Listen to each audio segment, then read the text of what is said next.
영화, 건축, 정신분석학,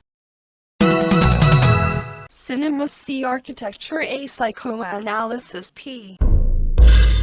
카푸 채널의 앞에입니다. 경찰 캅이랑은 아무 상관 없습니다. 다만 상관이 있다면 여러분 마음속에 캅이 되고 싶네요. 93번째 카푸 채널 컨텐츠는 안도 다다오의 유메부 타이입니다. 여기는 물의절의 콘텐츠에서 말씀드린 것처럼 물의절 바로 근처에 위치하고 있습니다. 그런데 사실 여기 답사를 갔던 것은 백단원 때문에 답사를 간 것인데 유메부 타이가 이렇게 옆에 있는지는 사전에 잘 몰랐습니다. 멍청하지요. 원래 유메부 타이 한국어로 번역하면 꿈의 무대인 이곳은 아카시 해협대교가 개통하는 1998년에 맞춰 완성될 예정이었으나 한시인 아와지 대지진으로 인해 건설이 중단되고 이후 지질조사를 통해서 부진의 활단층이 발견되면서 설계가 변경되었습니다. 그래서 지금의 모습이 되었다는데요. 글쎄요. 사실 유메부 타이를 본 제 생각은 이렇게 설계해도 되나 하는 느낌이 들었습니다. 여기는 정말로 대학교 3학년 안도의 모든 허세가 총만라된 결정판이었습니다. 여기 동선은 너무 복잡해서 길 잃어먹기가 딱 좋았습니다. 그래서 이 콘텐츠 만들기 정말 힘들었습니다. 자, 그럼 보러 가죠.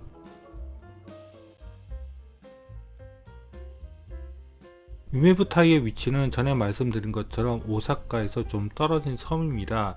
아카시 대교로 연결되어서 지금은 섬이라고 말씀드리기가 좀 뭐하네요. 아카시 대교를 건너가면 바로 근처에 이렇게 유메부 타이가 있습니다. 같이 붙어있는 백단원과 바다의 교회는 다음번 컨텐츠에서 말씀드리겠습니다. 주차는 호텔 주차장에 했습니다. 주차료는 안 받더라고요. 호텔도 안도가 디자인인 것 같은데 그냥 노출 콘크리트 호텔일 뿐이고 유메부 타이는 여기에 백단원과 함께 크게 회랑 영역들과 정원 영역들 그리고 노천극장 영역으로 나눠지며 주 동선으로는 원형 포름과 타운형 포름이 있습니다. 그리고 가장 큰 공간으로 온실이 있습니다. 호텔과 바다의 교회입니다. 사실 여기에 바다의 교회가 있는 줄도 모르고 왔습니다. 정말 우연히 발견했습니다. 이 첨탑이 바다의 교회이고요. 저쪽에 호텔이 있습니다. 그런데 호텔 정말 평범해 보이죠? 자, 그럼 먼저 공중정원부터 볼까요? 공중정원은 여기에 있습니다. 공중정원은 백단원에서 그냥 접근할 수도 있고 백단원 하부의 공간으로도 접근할 수 있습니다. 바로 이 부분으로요. 저쪽은 호텔 쪽에서 들어오는 입구입니다. 이 공간에는 계단이 있는데 설마 저 인공폭포로 걸어 들어가는 것은 아니겠죠? 정말 안도는 인공폭포 바인 것 같습니다. 이 공간은 밤에는 조명으로 꾸미기도 하는 것 같은데 이곳에 밤에 사람이 꽂힌지는 잘 모르겠습니다. 뭐 호텔에 숙박한 사람은 모르겠지만요. 저쪽은 공중정원으로 나가는 출구입니다. 네, 정말 독특한 공간이고 아마 밤에는 멋진 공간일 것입니다. 그런데 이 공간이 필요한 이유는 잘 모르겠습니다. 이 공간의 가치를 느낄 수 있는 사람들은 유메부 타이를 찾아온 1000사람 중 아마 10도 안 될 수 있습니다. 그냥 허세 공간입니다. 백단원 하부를 빠져나오면 이렇게 공중정원이 보입니다. 이 계단으로 올라가시면 공중정원 무대 위로 올라가실 수 있고 공중정원의 정면은 저쪽입니다. 여기가 공중정원입니다. 왜 여기가 공중정원인지는 잘 모르겠습니다. 여기서 정원이라는 뜻이 코트야드를 뜻하는 것일 수도 있겠는데 이 공간은 코트야드가 아닙니다. 제가 보기에는 무슨 무대 같아 보이는데요. 공중정원의 계단 형식은 좀 익숙하지 않으신가요? 바로 이전의 콘텐츠 기억나세요? 치카츠 아스카 역사박물관의 1층과 지하 1층의 계단과 매우 유사하지요. 이 계단을 한층 더 쌓아 올리면 이런 모습이 됩니다. 그런데 건축 디자인적인 측면에서 이 계단은 좀 탐이 납니다. 우리 일상에서 정말 보기 힘든 계단 스타일이잖아요. 안도는 그런 경계선의 공간을 참 잘 디자인합니다. 여기를 공중정원이라고 부르는 것은 여기서 바라보는 이 풍경 때문에 그런 것일까요? 그러기에는 좀 앞에서 보이는 풍경들이 정리되어 보이지는 않던데요. 이 공중정원이 왜 여기에 필요한 것일까요? 앞서 말씀드린 것처럼 유메부타이는 활단층이 발견되면서 여기 전체 배치가 바뀌었습니다. 바로 이 공중정원 옆에는 백단원이 있는데 처음에는 여기가 무슨 무대인 줄 알았습니다. 그런데 와서 보니 무대는 물론이고 정원을 느낄 만한 공간도 아니더라고요. 정말 이 구조물들을 감상하기 위해서 만든 것입니다. 그게 무슨 의미가 있는지 정말 모르겠더라고요. 그래서 공중정원에는 뜬금없이 유메부타이와 백단원의 건설 과정을 설명하는 패널이 이렇게 붙어 있습니다. 이 거대한 공간이 결국 이것밖에 쓰임새가 없는 것인가요? 제가 이 공간을 이해하지 못하는 것일까요? 공중정원을 지나가면 구릉회랑이 나옵니다. 사실 제가 유메부타이에서 더 실망한 것은 바로 이 구릉회랑입니다. 정말 답이 안 나오는 공간이거든요. 공중정원에서 이 통로를 통해서 바로 구릉회랑으로 건너갑니다. 호텔에서부터 공중정원을 거쳐서 구릉회랑으로 가는 동선은 이렇게 이어진다고 볼 수 있는데 사실 이 통로도 헤매다 찾았기에 이 동선은 별로 직관적이지 않습니다. 여기가 바로 구릉회랑입니다. 이 디자인 모티브는 고대 로마의 주택 회랑입니다. 제가 이 사진은 가지고 있지 않는데요. 대신 고대 로마 주택 회랑을 복원한 게티 빌라의 사진을 잠깐 보여드리겠습니다. 이 사진은 좀 핫합니다. 제가 그 코로나를 뚫고서 올해 1월에 로스앤젤레스 답사 가서 찍은 사진이거든요. 여기를 구릉회랑이라고 하는 것은 이렇게 약간 경사된 구릉에 맞게 회랑을 만들었기 때문입니다. 그런데 이 회랑에 대한 감성은 별로 느껴지지 않네요. 공중정원도 어떤 목적으로 그 공간이 필요했는지는 모르겠는데 구릉회랑의 공간적인 목적은 더 모르겠습니다. 단순히 이 구릉회랑의 공간감을 느끼는 것이 목적이라고 하면 이게 뭔지 정말 모르겠습니다. 물론 이 구릉회랑의 공간감은 특별함은 있습니다만 솔직히 그 공간감을 위해서 이 정도로 대규모 공간이 필요하다는 것에는 동의하기가 좀 힘듭니다. 거기다가 여기 가운데 코트야드에는 전체가 수공간으로 되어 있습니다. 물론 물이 칼칼 흐르지는 않지만요. 도리어 여기에 정원을 더 많은 비중으로 두었으면 어땠을까 싶습니다. 거기다가 수공간이 깨끗하게 관리되는 것 같지는 않습니다. 이런 문제는 물회절에서도 느꼈었는데요. 구릉회랑도 그렇고 나중에 보여드릴 해중회랑과 수중정원의 수공간 바닥 모두가 조개 껍질을 이용한 바닥들입니다. 공중정원에서 이 조개 껍질에 대해서 언급을 해놓았긴 했는데 제가 일본어를 잘 몰라서 그 부분은 패스. 어쨌든 이 넓은 공간 바닥들을 메우기 위해서 이 많은 조개 껍질들을 구했다는 게 그 노력에 비해서 효과가 좀 별로. 구릉회랑 맨 아래인 북동측 회랑에는 무슨 조각품 같은 것이 벽에 설치되어 있는데 그렇게 인상적인 작품은 아니었습니다. 차라리 명화의 정원처럼 복제품 그림이라도 여기에다 가져다 놓지. 유메부타이는 내부 공간보다 외부 공간이 훨씬 더 많습니다. 일단 외부 공간을 다 살펴보고 내부 공간을 보겠습니다. 이제 구릉회랑에서 해중회랑으로 건너가겠습니다. 사실 구릉회랑에서 해중회랑으로 가는 동선이 꽤나 복잡합니다. 중간에 타원형 포럼을 걸쳐서 가야 하거든요. 아니면 백단원에서 더 내려가 저기 원형 포럼으로 가야 합니다. 정말 동선이 꼬였다니까요. 해중회랑은 그래도 구릉회랑과 달리 탁 트여져 있어서 주변 풍경과 어울려져 더 나은 것 같아 보였습니다. 저쪽에 보이는 것이 타원형 포럼입니다.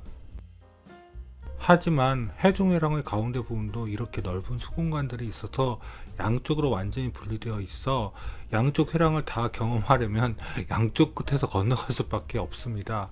정말 외부 타일을 다 돌아보려면 상당한 체력이 필요하다니까요.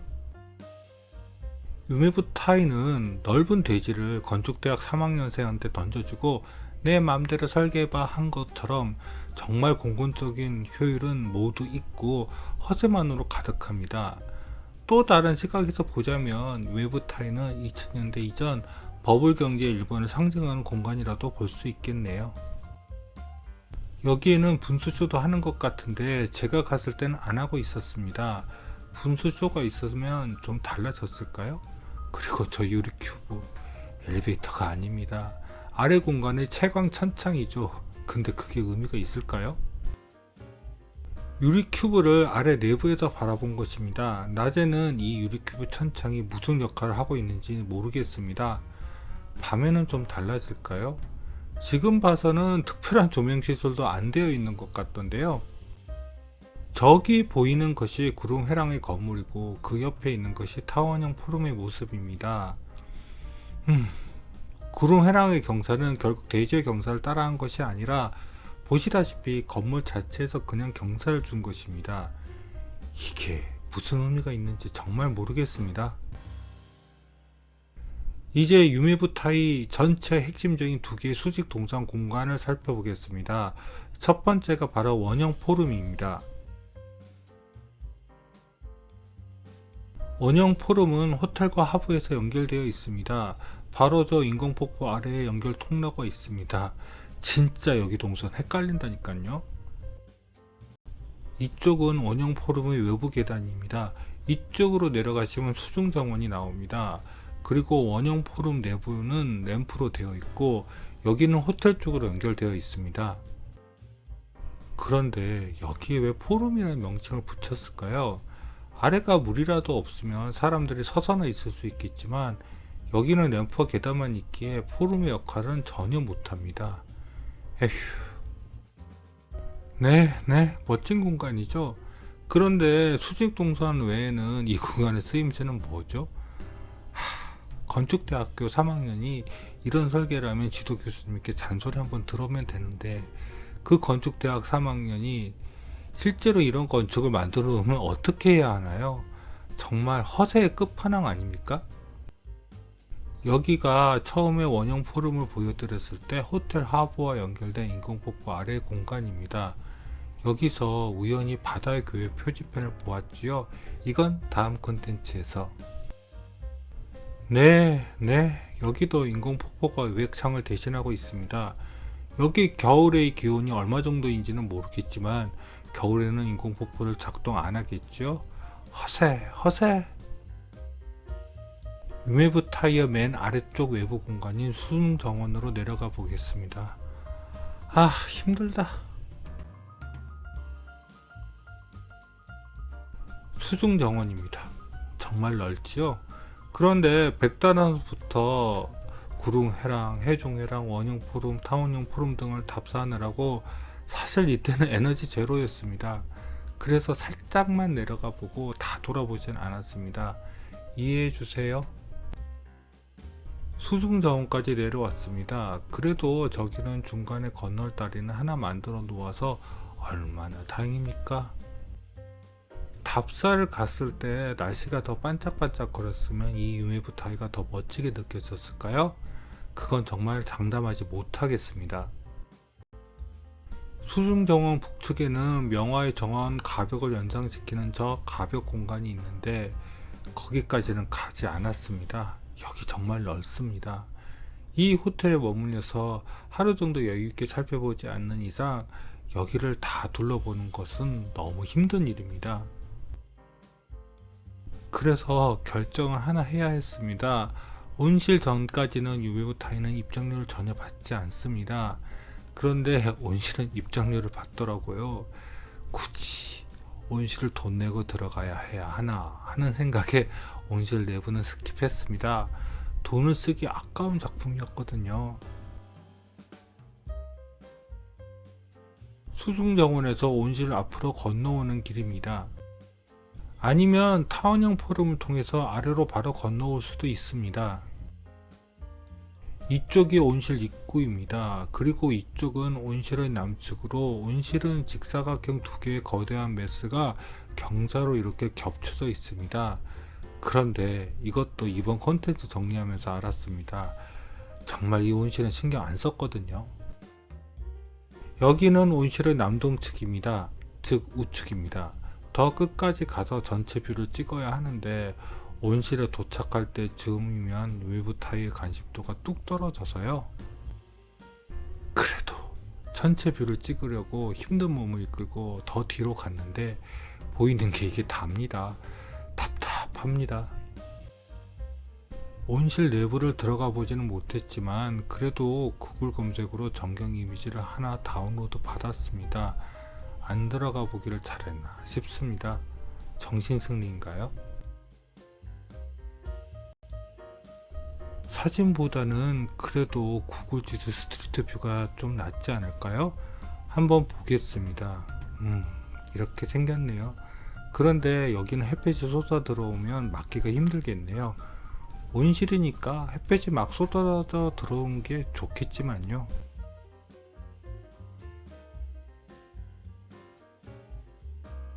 여기는 2층 공간도 있나 봅니다. 그런데 온실치고는 식물이 그렇게 많지는 않네요.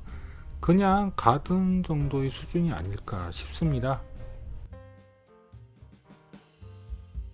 이곳은 노천극장인데 여기는 솔직히 근처도 못 가봤습니다. 정말 온실 앞까지가 한계였다니까요.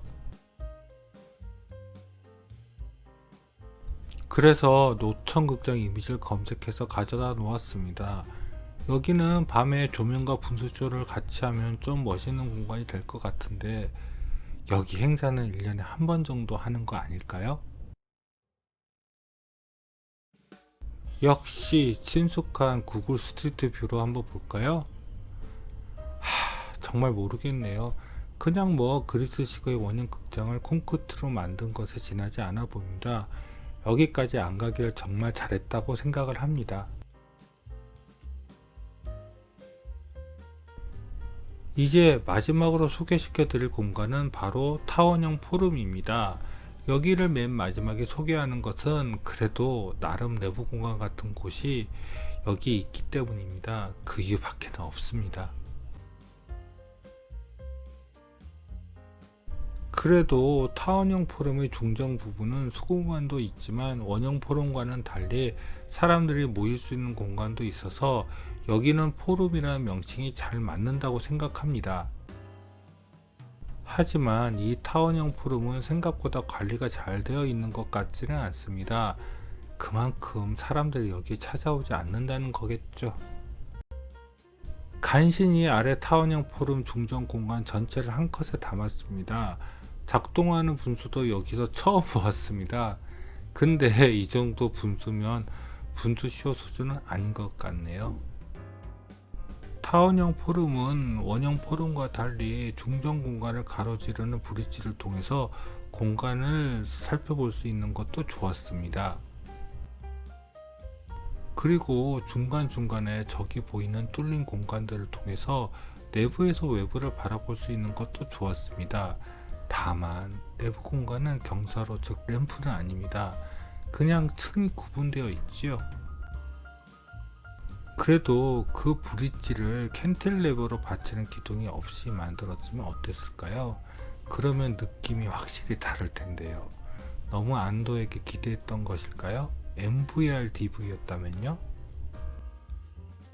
또 하나 이 브릿지에서 이해가 잘 안되는 것은 유리로 브릿지 통로를 막아 놓은 이유입니다. 차라리 그냥 콘크리트 벽으로 채우던지 아니면 유리를 없애든지요. 그래도 여기서 행사 같은 것이 있으면 참 독특한 느낌이 있을 것 같다는 생각이 듭니다. 그런데 음향은 장담할 수 없겠네요. 여기서 정말 아쉬운 것은 여기 내부 공간이 경사로로 구성되었으면 어땠을까 하는 것입니다. 그냥 층으로 나누는 것과 내부가 층 구분 없이 경사 공간으로 구성되는 것은 완전히 다르거든요. 그리고 저 수공간의 설치 미술, 저 작품이 유명한 것인지 의미가 있는 것인지 잘 모르겠지만 저 설치 미술을 원형 프롬에서도 보고 여기서도 또 보니 좀 그랬습니다. 웹 타이에서 유일하게 내부를 들어가 본 타원형 포럼 안으로 들어가 볼 것입니다. 근데 그렇게 너무 기대하지는 마세요. 다시 말씀드리지만 내부 공간이 경사로, 즉 램프로 구성되어 있었으면 좀 볼만 했을 테지만요.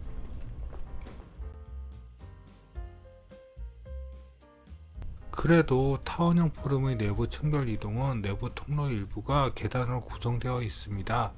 그런데 다리가 아파서 그냥 엘리베이터로 이동했습니다. 내부 통로에서 브릿지를 바라본 것입니다. 뭐 나름 독특해 보이죠? 유미브 타일을 구글로 검색하시면 이 이미지가 가장 많이 뜰 것입니다. 그런데 솔직히 이게 여기서 왜 필요한지는 잘 모르겠습니다. 그리고 이 거대한 유리 커튼홀을 지탱하기 위해서 만든 것 같은 이 구조물, 그런데 솔직히 이거 없어도 유리 잘 서 있거든요. 어쨌든 허세의 끝판왕이 안도의 작품답습니다. 사실 이어서 백다남과 바다의 교회도 같이 보여드려야 하는데요. 너무 길어질 것 같기도 해서 그 두 작품은 바로 이어서 다음 콘텐츠에서 전해드리겠습니다. 다음 콘텐츠 기대해 주시고 구독과 좋아요 부탁드리며 이상 카프 채널의 앞에였습니다.